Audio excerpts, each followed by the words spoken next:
Capri? I just got a call from the staff saying you haven't shown up at the venue yet. Is something wrong? I've already arrived at the venue and started getting ready for the wedding. Hey, Capri! Ah, Stan.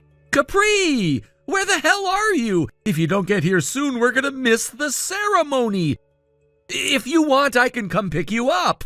Oh, no need to come pick me up. Can you get here on your own? No, I'm not coming. What? The wedding's off. What? Wait, what the hell are you talking about? Are you seriously saying that on the day of the wedding? Do you really think you can just cancel everything now? Yeah, I think I can. What? I'm talking about something that happened at a friend's wedding before. Are you talking about Kate's wedding from 2 years ago?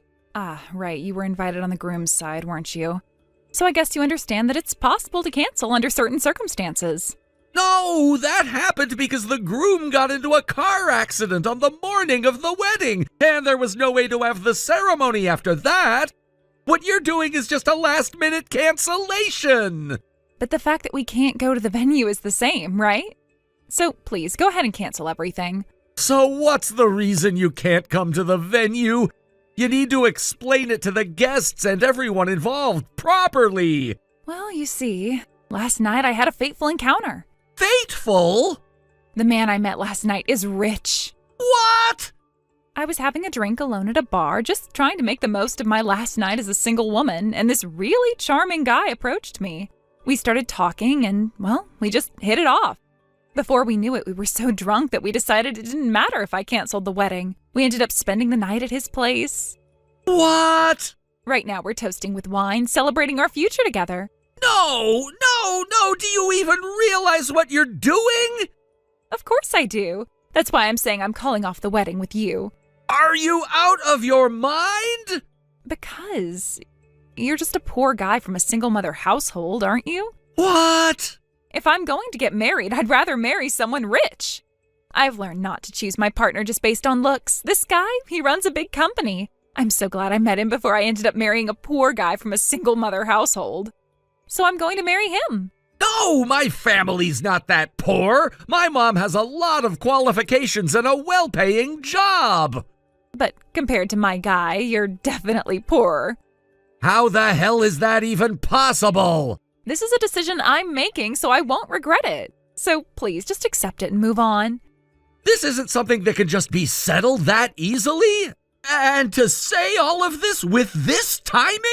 It can't be helped. I met him last night, after all. Anyway, just come over here. I already told you the wedding is canceled. It's pointless to hold on to any hope for me. That's not what this is about. Canceling the wedding will cause a lot of trouble for everyone involved. If you're doing this, you need to apologize properly. And there's also the cancellation fee for the venue.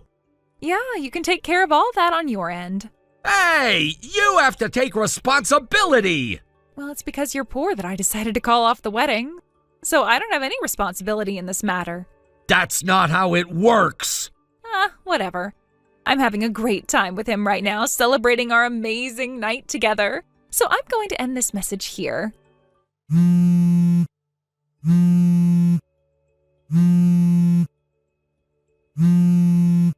Answer the phone!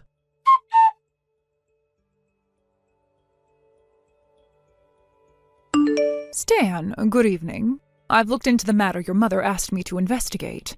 Good evening, Miranda. I'm sorry to have put you through this when you're so busy and for making it a priority. Oh, don't worry about it. It's a big deal for the son of my best friend. Thank you so much. I'll send you the full report later, but let me give you a rough explanation now. Yes, please. First of all, Capri's affair. Well, this really surprised me, too. Who was it? It was Mike. What? Mike? Wait, you mean that Mike? Yes, that one. Actually, Capri's currently staying at his apartment in the neighboring city, S City. Their meeting was purely by chance, but anyway, it looks like she's been cutting off all contact with her family and anyone in the local area. I think she's just waiting for the heat from the wedding cancellation to die down. Seriously? Capri didn't know that he was the guy at the time, did she? No, she didn't. She didn't seem to care at all about what happened to her friend's fiancé. Afterward, she became distant from that friend, so she probably never found out his name, let alone anything more. I see. Well, I'll be delivering the investigation report tomorrow morning, so it'll be in your hands then. Understood. Thank you again.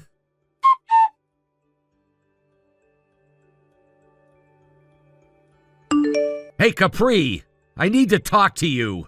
I see you've read my message. Ugh, what now? We broke up, so stop contacting me. I'm starting a new life with my boyfriend now. You're free to start something new, but before that, you need to settle things. Settle things? Check the mailbox in your apartment. What?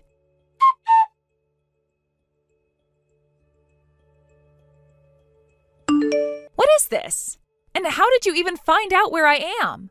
I have a contact who works at a private investigation agency through my mother. I had them look into things, and they managed to track you down. What? And what is this amount? Why do I have to pay $60,000? It's for the wedding cancellation fee, the honeymoon cancellation fee, and compensation for the broken engagement. I'll be asking both you and your affair partner to cover this. The total amount comes to $60,000. What? Why do I have to pay? I told Banda to handle the cancellation. You should be the one paying. And what's with the we? We're not even married yet. You can't force me to pay like this. Are you serious? Are you actually stupid? Huh? Yeah, you must be. You really don't get it, do you? What? Let me break this down for you. In this case, it's not about who handled the cancellation. The person who caused the cancellation is responsible for covering the full amount. Wait, so you're saying that even if I didn't handle it directly, it's still my responsibility? Exactly. You may have handed over the task to someone else, but the root cause is you because you broke everything off. That means you're liable for all these expenses. Wait, what? But what about the fact that we didn't even get married? We didn't even make it to the altar. I know you think you can just brush it off, but you're wrong. You see, even during an engagement, compensation can be required. You don't just walk away without consequences. Really? Yes, really. You don't get to back out of this because you think you're off the hook because the wedding never happened. Engagements are serious, and when someone calls one off, there are financial and emotional consequences that have to be dealt with. The papers I sent you were drafted by a lawyer. I had them work on it specifically to avoid confusion, so you can be sure there's no mistake about it. A lawyer? Yes, I didn't want to risk miscommunication, so I had a lawyer handle it. The paperwork is all in order, and now it's time for you to take responsibility. I need $60,000 in one lump sum. Once you pay it, you're free to go. But until then, this is something you'll have to deal with. Oh, really? Well, whatever. $60,000 is a drop in the bucket for my rich boyfriend. I'll just have him pay it. He'll get it done in no time. Wait, that rich boyfriend of yours, you mean Mike, right? Yeah, of course. If you hired a private investigator and looked into things, you must know already. You must be so jealous that I'm not stuck with a poor guy like you. Well, you're in for a surprise. That rich boyfriend of yours is actually sitting on a huge pile of debt. Huh? What are you talking about? Mike owns a company. He makes $150,000 a year. There's no way he's in debt. That may have been true 2 years ago. 2 years ago? Yeah, 2 years ago. And you know what happened around that time, right? Huh? Why are you bringing that up? It was around the time of Kate's wedding. You remember Kate, right? She married the guy who was supposed to be the groom, but he ended up in a huge accident that day. Oh yeah, the groom who got into the traffic accident and ended up in the hospital for months, right? Even after he healed, he couldn't go back to work because of the rehab. Kate has really weird tastes, doesn't she? Marrying a guy with no future, no prospects. I know you're enjoying making fun of it, but let's get back to the actual point here. Okay, just make it quick. Mike's story connects to this. It all leads back to him. How? You know what happened? Mike was the one who caused that traffic accident. Huh? Yes, Mike was responsible. The accident was entirely his fault, 100%. He paid for all the settlement and medical fees right away in one lump sum, but that's just the beginning. Oh, well, that's easy for someone like him, right? A guy with that kind of money can pay it all off in one go, no problem. Well, don't get too comfortable because there's more to this story. The real trouble started after the accident. What do you mean? This is when things started to fall apart for Mike. The accident severely damaged his business's reputation. He lost credibility, and his company's standing took a massive hit. So he lost his business? Yeah, he went bankrupt a year later, all because of the fallout from the accident. Bankrupt? Yes, he didn't just lose his business, but he also ended up buried in debt.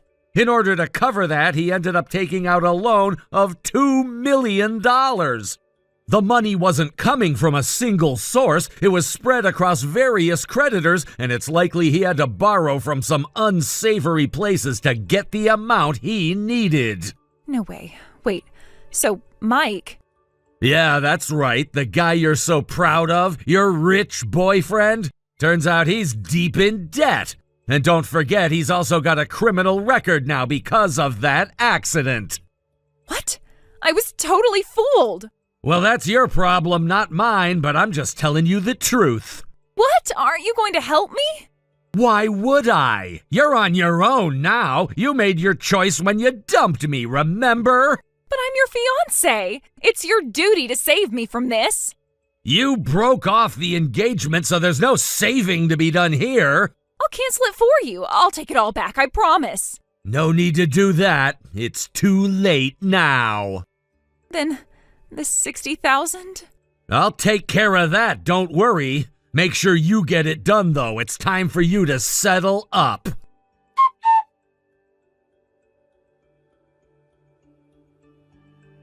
A few days later, $60,000 from Capri was transferred into my account. I didn't expect it. Honestly, after everything that had happened, I thought there would be no way for her to come up with that kind of money. But there it was, the sum sitting in my bank account, a reminder of a past I was trying to put behind me.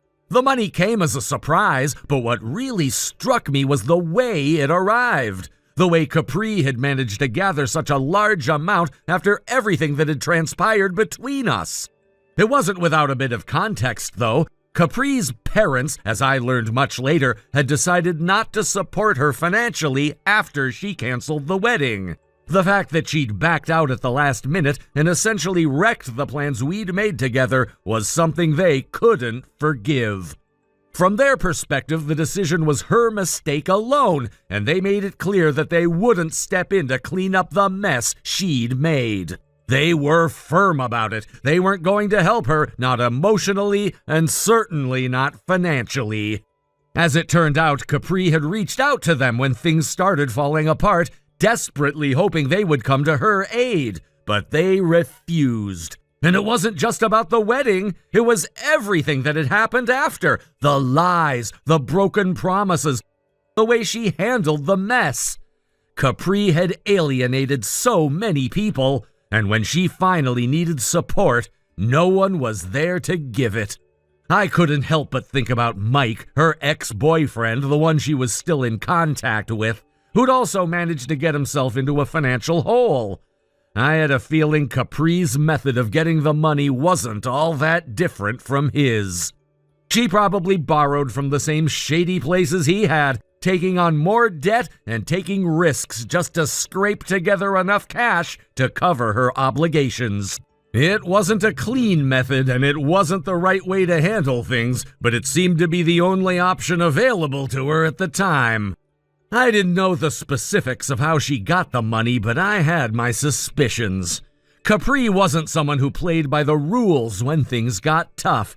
She was resourceful, but in the worst way possible, always finding shortcuts that led her further into a corner, always relying on her charm and manipulation to get what she wanted. I wouldn't put it past her to use whatever means necessary to get the cash, even if it meant making deals with people who didn't have the best intentions.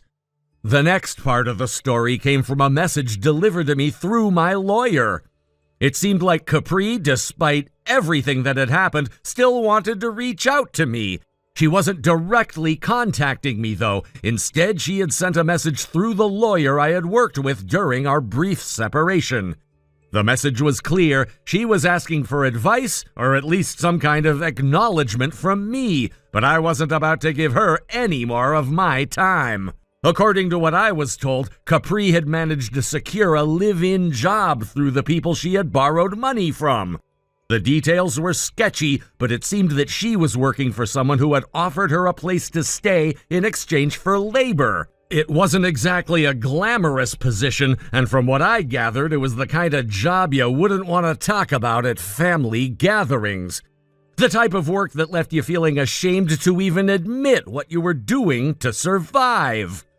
I'm sure it wasn't something Capri was proud of, but it sounded like she had no other choice. It wasn't a job with any dignity, but she had to make do with whatever options were left available to her. Of course, I couldn't feel sorry for her. I wasn't going to waste any more of my energy on someone who had done nothing but betray my trust and ruin everything I had worked for. I wasn't her savior. I wasn't responsible for fixing her mistakes, and I had no desire to get involved any further. The money she sent me didn't change anything. Nothing could undo the damage that had been done, and nothing could make me want to help her again. I instructed my lawyer to reply to Capri, making it very clear that I had no sympathy for her situation. I told him to remind her of the simple truth: this was all her fault. She had made the choices that led her to this point, and now she had to deal with the consequences.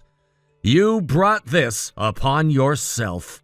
It seemed fitting, considering everything that had happened. I wasn't interested in trying to help someone who had shown no interest in helping themselves when it mattered. I didn't hear from Capri again after that, and I suppose that's for the best. She had made her bed, and now she had to lie in it. If she wanted to turn things around, she would have to do it on her own. The money was gone, the wedding was canceled, and whatever future we might have had was a distant memory. It was time for both of us to move on. Thank you for watching and listening. We hope you enjoyed the video. Don't forget to like this video and subscribe. Also, feel free to leave a comment about what you thought of the story. We look forward to seeing you at the next story. Thank you for watching. Please subscribe and hit the like button. See you next time.